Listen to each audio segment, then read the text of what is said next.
Electronic voting യന്ത്രത്തിന്റെ വിശ്വാസ്യതയിൽ Tesla CEO Elon Musk പുതിയ സംശയങ്ങൾ ഉയർത്തിയ പശ്ചാത്തലത്തിൽ പ്രതിഷേധങ്ങൾ ആരംഭിക്കാൻ പ്രതിപക്ഷ പാർട്ടികൾ ഇപ്പോൾ തയ്യാറെടുക്കുന്നു. 24-ാം തീയതി ആരംഭിക്കുന്ന പാർലമെന്റ് സമ്മേളനത്തിലടക്കം വിഷയം ഉന്നയിക്കാനാണ് തീരുമാനം. ഏത് തരത്തിൽ വേണം പ്രതിഷേധം എന്നത് സംബന്ധിച്ച് ഇന്ത്യ പാർട്ടികൾ യോഗം ചേർന്ന് തീരുമാനമെടുക്കും. പാർലമെന്റിന് പുറത്തും പ്രതിഷേധങ്ങൾ നടത്താൻ ആലോചനയുണ്ട്. വിവരങ്ങളുമായി നോബൽ മാരിക്കാരൻ നമുക്കൊപ്പം ചേരുന്നു. Noble, very good morning. ബാലറ്റിലേക്ക് മടങ്ങുക എന്നതാണ് ഇന്ത്യ മുന്നണി മുന്നോട്ട് വയ്ക്കുന്ന ഒരു രാഷ്ട്രീയ മുദ്രാവാക്യം. നേരത്തെ തന്നെ ഈ ഇലക്ട്രോണിക് വോട്ടിംഗ് മെഷീന്റെ കാര്യത്തിൽ രാഹുൽ ഗാന്ധി സംശയം പ്രകടിപ്പിച്ചിരുന്നു. ഇലക്ട്രോണിക് വോട്ടിംഗ് മെഷീനുകൾ ബ്ലാക്ക് ബോക്സുകളാണ് എന്നാണ് രാഹുൽ ഗാന്ധി പറഞ്ഞത്. മാത്രവുമല്ല, ഇലോൺ മസ്ക് പറഞ്ഞത് അങ്ങനെ ഹാക്ക് ചെയ്യാൻ പറ്റാത്തതായിട്ട് ഒരു ഹാർഡ്വെയറും ലോകത്ത് നിർമ്മിക്കപ്പെട്ടിട്ടില്ല എന്നുള്ളതാണ്. പക്ഷേ രാജീവ് ചന്ദ്രശേഖരത്തിന് പ്രതിരോധം തീർക്കുന്നുണ്ട്. പക്ഷേ ഇന്ത്യ മുന്നണി ബാലറ്റിലേക്ക് മടങ്ങാം എന്ന മുദ്രാവാക്യം ഉയർത്തി പ്രതിഷേധം ശക്തമാക്കാനുള്ള സാധ്യതയുണ്ടോ? Arun, good morning. Electronic voting മെഷീനുമായി ബന്ധപ്പെട്ടുകൊണ്ട് ടെസ്ല സിഇഒ ഇലോൺ മസ്ക് കഴിഞ്ഞ ദിവസം നടത്തിയ പരാമർശം വലിയ തരത്തിൽ തന്നെ ഇന്ത്യയിൽ വലിയ ചലനങ്ങൾ ഉണ്ടാക്കിയിട്ടുണ്ട് എന്നാണ് യാഥാർത്ഥ്യം. പ്രത്യേകിച്ച് ഇന്നലെ ഇതിൻ്റെ ഏറ്റുപിടിച്ചുകൊണ്ട് രാഹുൽ ഗാന്ധിയാണ് ആദ്യം വിമർശനം ഉന്നയിച്ചതെങ്കിലും പിന്നീട് സമാജ്വാദി പാർട്ടിയും അതിന് പിന്നാലെ രംഗത്ത് വരുന്നൊരു കാഴ്ചയാണ് കാണാൻ കഴിയുന്നത്.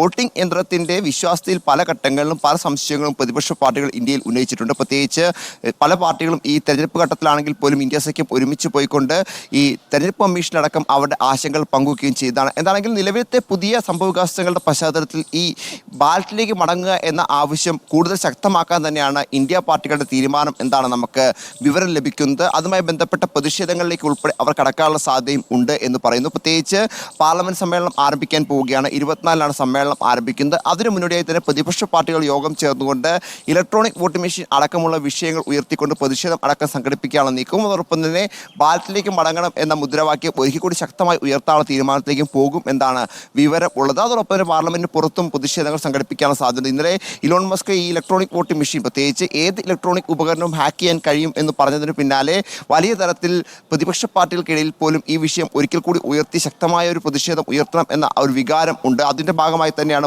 പ്രധാനപ്പെട്ട നേതാക്കൾ, പ്രത്യേകിച്ച് രാഹുൽ ഗാന്ധി മാത്രമല്ല അഖിലേഷ് യാദവ് അടക്കമുള്ള പ്രധാനപ്പെട്ട നേതാക്കളും ഈ വിഷയത്തിൽ പ്രതികരണവുമായി രംഗത്തേക്ക് വന്നത്. എന്താണെങ്കിലും യുവജന സംഘടനകളും യൂത്ത് കോൺഗ്രസ് അടക്കമുള്ള യുവജന സംഘടനകളും ഈ വിഷയത്തിൽ പ്രതിഷേധം സംഘടിപ്പിക്കും എന്നാണ് നമുക്ക് മനസ്സിലാവുന്നത്. പല ഘട്ടങ്ങളിലും ഇലക്ട്രോണിക് വോട്ടിംഗ് മെഷീൻ വലിയ വിശ്വാസത്തെ ചോദ്യം ചെയ്തുകൊണ്ട് രംഗത്ത് വരുന്ന കാഴ്ചയാണ്. പ്രത്യേകിച്ച് ഈ തെരഞ്ഞെടുപ്പിന് മുൻപ് വലിയ തരത്തിൽ അത് ചോദ്യം ചെയ്യപ്പെടുകയും ചെയ്തു. പക്ഷേ തെരഞ്ഞെടുപ്പ് ഫലം വന്നതിന് ശേഷം വലിയ തരത്തിൽ ഇലക്ട്രോണിക് വോട്ടിംഗ് മെഷീനിലേക്ക് സംശയങ്ങൾ ഉന്നയിക്കാതെ എന്ന ഘട്ടത്തിലാണ് ഇലോൺ മസ്ക് വീണ്ടും ഇതിൽ ഒരു പ്രതികരണവുമായി എത്തിയത്. പ്രത്യേകിച്ച് അമേരിക്കയിലെ പ്രസിഡന്റ് തെരഞ്ഞെടുപ്പുമായി ബന്ധപ്പെട്ടുകൊണ്ട് പലയിടത്തും വോട്ടിംഗ് മെഷീനുകളിൽ ക്രമക്കേട് നടന്നതായി ചൂണ്ടിക്കാണിച്ചുകൊണ്ടുള്ള വാർത്തകളുടെ അടിസ്ഥാനത്തിലായിരുന്നു ഈ പ്രതികരണം ഉൾപ്പെടെ എത്തിയത്. പക്ഷേ ഇന്ത്യയിലെ ഇലക്ട്രോണിക് വോട്ടിംഗ് മെഷീൻ മറ്റു രാജ്യങ്ങളിൽ നിന്ന് വ്യത്യസ്തമാണ് എന്ന് രാജീവ് ചന്ദ്രശേഖർ അടക്കം ആവർത്തിച്ച് വ്യക്തമാക്കുന്നുണ്ട്. പ്രത്യേകിച്ച് വൈഫൈയോ അല്ലെങ്കിൽ ബ്ലൂടൂത്തോ അല്ലെങ്കിൽ മറ്റ് ഇന്റർനെറ്റ് സംവിധാനങ്ങളുമായി ഒന്നും കണക്ട് ചെയ്യാൻ കഴിയാത്ത ഒരു ഇലക്ട്രോണിക് വോട്ടിംഗ് മെഷീനാണ് നമ്മുടേത്. പ്രത്യേക പ്രോഗ്രാമിംഗ് വഴിയാണത് ഉണ്ടാക്കിയിരിക്കുന്നത്. അതുകൊണ്ട് തന്നെ അത്തരത്തിലൊരു മെഷീൻ ഒരിക്കലും ഹാക്ക് ചെയ്യാൻ കഴിയില്ല എന്ന നിലപാടാണ് ഇതിൽ കേന്ദ്ര സർക്കാരും BJP-യുമായി അടുത്ത വൃത്തങ്ങൾ വ്യക്തമാക്കുകയും ചെയ്യുന്നതെങ്കിലും